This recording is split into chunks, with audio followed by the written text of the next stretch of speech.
मेरा नाम है अमन और आप सभी का स्वागत है अमन ट्यूटोरियल यूट्यूब चैनल में। आज हम पढ़ेंगे फार्मेसी एक्ट के बारे में। फार्मेसी एक्ट क्या होता है, चलिए फार्मेसी एक्ट जानने से पहले हम ये जान लेते हैं कि फार्मेसी एक्ट किस सब्जेक्ट में हमें पढ़ना पड़ेगा और किस सेमेस्टर में पढ़ना पड़ेगा। ये आपको बी फार्मेसी के 5th सेमेस्टर में पढ़ने को मिलेगा। साथ ही साथ ये आपको डी फार्मेसी में भी 2nd सेमेस्टर को फार्मेसी एक्ट पढ़ने को मिलेगा और जो सब्जेक्ट है उसका नाम है यूरिस्प्रूडेंस, फार्मास्यूटिकल यूरिस्प्रूडेंस। ठीक है।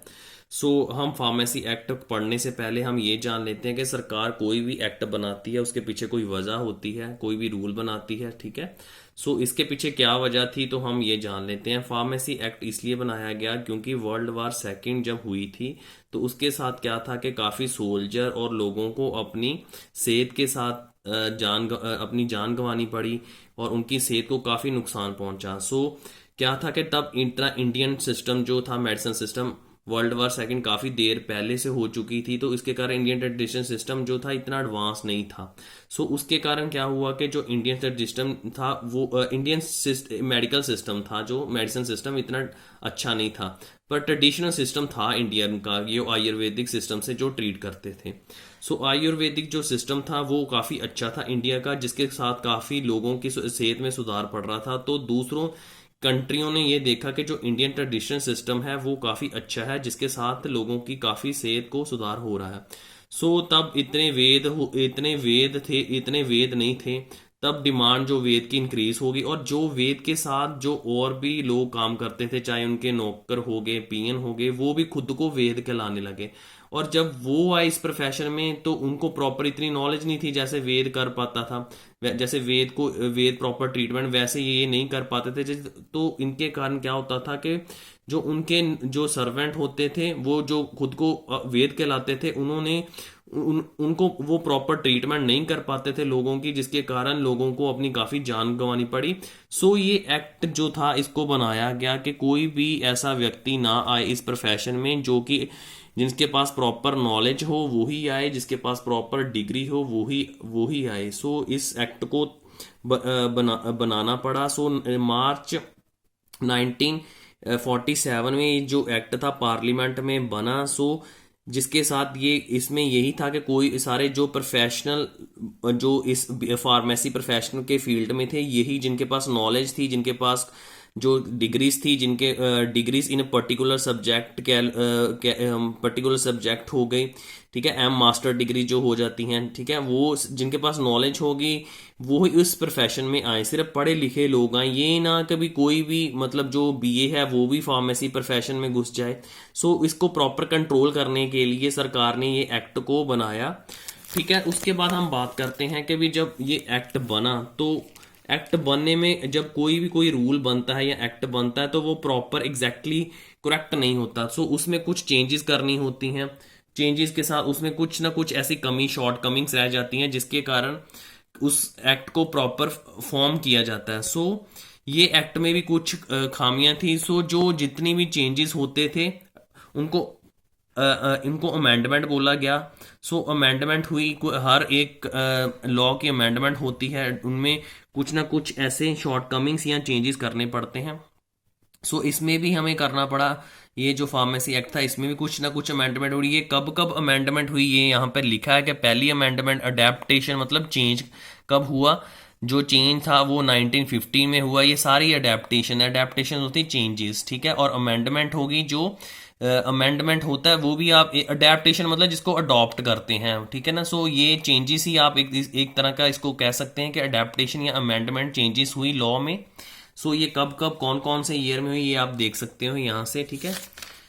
उसके बाद हम चलते हैं लिस्ट ऑफ अमेंडमेंट, ये लिखा हुआ है अमेंडमेंट एक्ट।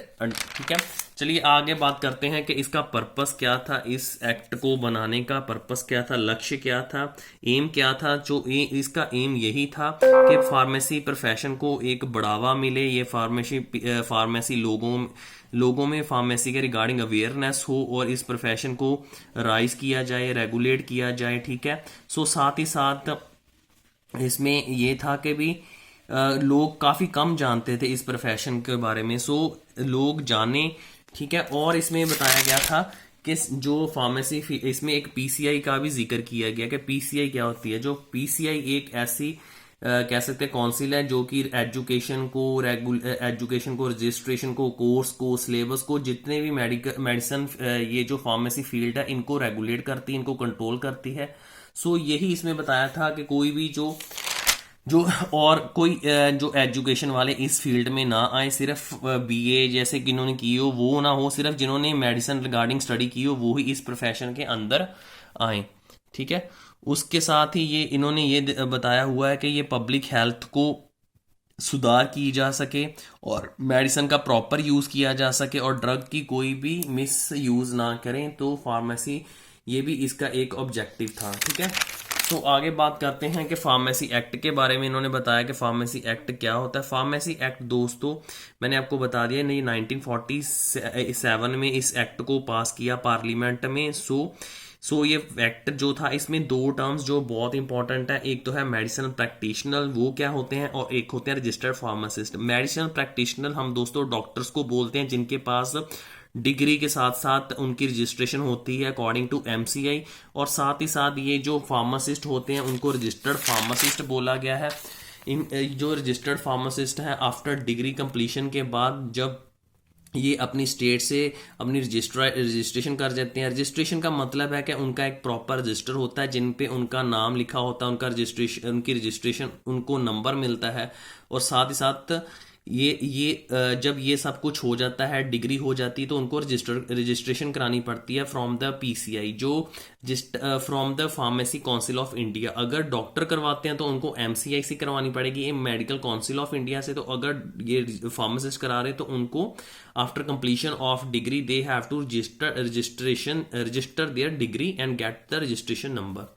सो फार्मेसी काउंसिल के बारे में जैसे कि मैंने आपको पहले बताया था कि ये जो फार्मेसी काउंसिल थी ये स्टडीज को रेगुलेट करती थी, रजिस्ट्रेशन, कोर्सेज, सिलेबस, एग्जाम को, सबको कंट्रोल करती थी।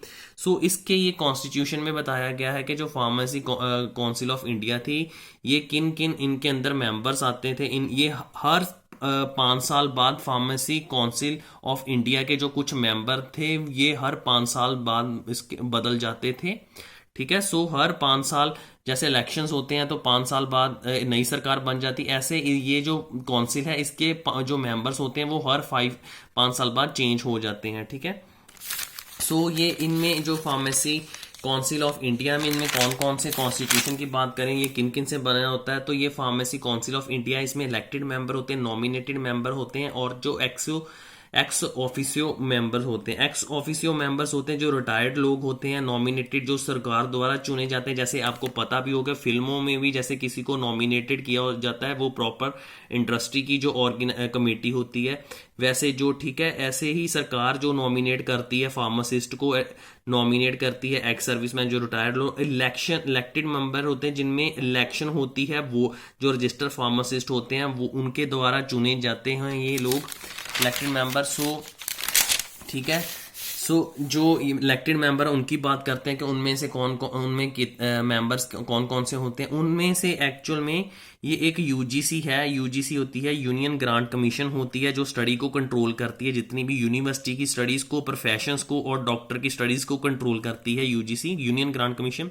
सो 6 जो मेंबर होते हैं ये यूजीसी इलेक्ट करती है। उनमें 6 में से 3 जो है टीचर्स होते हैं फार्माकोग्नोसी के, कॉलेजी के, और जो साथ ही साथ केमिस्ट्री के टीचर्स होते हैं। एक मेंबर जो है वो मेडिकल काउंसिल ऑफ इंडिया का होता है और एक मेंबर वो स्टेट काउंसिल का होगा जो कि रजिस्टर्ड फार्मासिस्ट होगा। टोटल 8 मेंबर हो गए, 6 जो यूजीसी ने इलेक्ट किए और साथ ही साथ जो एक मेंबर था वो मेडिकल काउंसिल का आ गया और जो एक था वो आगे रजिस्टर्ड फार्मासिस्ट था जो कि स्टेट ने इलेक्ट किया था। ठीक है। उसके बाद हम नॉमिनेटेड की बात करते हैं। तो नॉमिनेटेड में जो है कि वो जो नॉमिनेशन होती है, नॉमिनेशन में ये सरकार द्वारा चुने जाते हैं। इनमें जो एक्सपीरियंस कैंडिडेट होते हैं इनके पास डिग्री, डिप्लोमा होता है और डिग्री इन फार्मास्यूटिकल केमिस्ट्री हो गई, ये नॉमिनेटेड होंगे मेंबर। और साथ ही साथ इसमें ये जो 6 लोग होते हैं जो कि 6 लोग सरकार द्वारा चुने जाते हैं। ठीक है। जो जिनके पास 4 साल का एक्सपीरियंस होता है, 4 साल की डिग्री होती है और साथ ही एक्सपीरियंस हाँ, और डिग्री होती है, ठीक है। सो यूजीसी, जो यूजीसी और एआईसीटी से भी एक मेंबर चुना जाता है, और साथ ही साथ 29 मेंबर चुने जाते हैं हर स्टेट के। क्यों? क्योंकि इंडिया में 29 स्टेट है, जिसके कारण 29 ये हो गए। और साथ ही साथ जो यूजीसी ने, एआईसीटी ने, यूजीसी मतलब यूनियन ग्रांट कमीशन, जो यूनिवर्सिटी की स्टडीज को कंट्रोल करती है, एआईसीटी मतलब all Indian council of technical education है। इनमें से भी एक मेंबर जो रिप्रेजेंट अपने आप को करता है।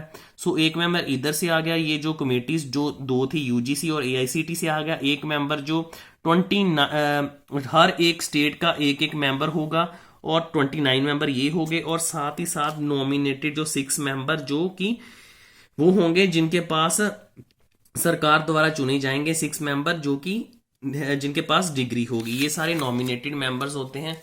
तो आगे बात करते हैं हम एक्स ऑफिसर मेंबर। जो मैंने आपको बताया है भी, अगर किसी भी पोस्ट निकलती है, चाहे वो पुलिस की हो, आर्मी की हो, इसमें भी अगर एक्स सर्विस मेंबर वो होते हैं। हम फार्मेसी की बात करें, एक्स सर्विस मेंबर वो होते हैं जो रिटायर्ड लोग होते हैं, डायरेक्टर्स होते हैं, ठीक है। डायरेक्टर्स ऑफ, इनमें बताया ये जो इनमें एक्स सर्विसमैन कौन से होते हैं, जो director general of health service, director general of central drug laboratory या ड्रग कंट्रोलर इन इंडिया होते हैं। सो आगे ये जो इलेक्टेड, नॉमिनेटेड और एक्स ऑफिसर मेंबर, इनमें आपस में वोटिंग होती है, और एक जो है वो प्रेसिडेंट चुना जाता है और एक वाइस प्रेसिडेंट चुना जाता है। जैसे हमारी सरकार में भी होता है, जब सारे इलेक्शंस हो जाते हैं फिर जो राष्ट्रपति या मुख्यमंत्री जो चुना जाते हैं, ठीक है। वैसे ही आगे जितने भी ये कॉन्स्टिट्यूशन बनाते हैं पीसीआई के, इनमें आगे जो नॉमिनेटेड, इलेक्टेड और एक्स सर्विसमैन, इनमें आपस में इलेक्शन होता है। तो आगे प्रेसिडेंट और वाइस, इनमें आपस में इलेक्शन होने के बाद ये वाइस प्रेसिडेंट और प्रेसिडेंट को चुनते हैं, ठीक है। सो फंक्शन ऑफ पीसीआई की बात करें तो फंक्शंस क्या होते हैं पीसीआई के। जो पीसीआई है, सब सारी स्टडीज के सिलेबस को, रजिस्ट्रेशन भी को, अगर आप रजिस्ट्रेशन करवाना चाहते हो, एग्जाम्स हैं, प्रैक्टिकल्स हैं, टीचर्स की क्वालिफिकेशन है, सब कुछ ये ही पीसीआई डिसाइड करती है। साथ ही साथ ये लाइसेंस हो गया ड्रग्स की, और मैन्युफैक्चरिंग जो कर रहे हैं लोग ड्रग्स की, ये भी पीसीआई का भी बहुत बड़ा हाथ होता है उसमें, ठीक है। ये सारा उनको कंट्रोल करती है पीसीआई। पीसीआई अकेला यही नहीं कि भी सिर्फ इन चीज़ों को देखती है, ये जो कॉलेज में है, साथ ही साथ ये टीचर स्टूडेंट्स की क्वालिफिकेशंस को भी देखते हैं कि स्टूडेंट की क्वालिफिकेशन है, उनकी एलिजिबिलिटी 10+2 मेडिकल, नॉन मेडिकल है, अगर वो बी फार्मेसी कर रहे हैं। कॉलेज के अगर हम कॉलेज की बात करें तो कॉलेज के कितने घंटे स्टडीज होती है, कितने घंटे लैब लगती है, कितने घंटे क्लास लगती है, कितने घंटे का पेपर है, पेपर के सब्जेक्ट को डिसाइड करना, ये सारा कुछ, प्रैक्टिकल ट्रेनिंग, प्रोजेक्ट, ये सब कुछ कौन डिसाइड करता है? ये सब पीसीआई ही डिसाइड करती है, ठीक है। और इसमें आ जाता है कि भी पीसीआई जो है, जो क्वालिफिकेशन है, जो टीचर्स की क्वालिफिकेशन जो मैंने आपको पहले बता दिया था, जो आगे एलिजिबल हैं फॉर द टीचर्स के लिए, जो प्रोफेसर के लिए, ये भी पीसीआई ही डिसाइड करती है। इंस्टीट्यूशन की अप्रूवल के लिए वो भी पीसीआई के द्वारा ही अप्रूव्ड होते हैं। अगर जैसे कोई कॉलेज अगर अप्रूवल लेनी हो तो उसमें पीसीआई का बहुत बड़ा योगदान होगा। पीसीआई से अप्रूवल होनी चाहिए। साथ ही एआईसीटी से, all Indian technical council of technical education की भी अप्रूवल होनी चाहिए, ठीक है। उसके बाद name guideline follow by the college, lab side जितनी भी जो नेम है, गाइडलाइन हो रही है कॉलेज में जो फॉलो होगी, कॉलेज को सारे कॉलेज का नाम, जो गाइडलाइन कॉलेज में फॉलो होगी, लैब साइज है, क्लास साइज है, साथ ही साथ उनमें पीसी कितने यूज हो रहे हैं किसी कॉलेज में, और एनिमल हाउस के बारे में, मेडिसिन गार्डन के बारे में, ठीक है। ये सारा ही ये कौन देखता है?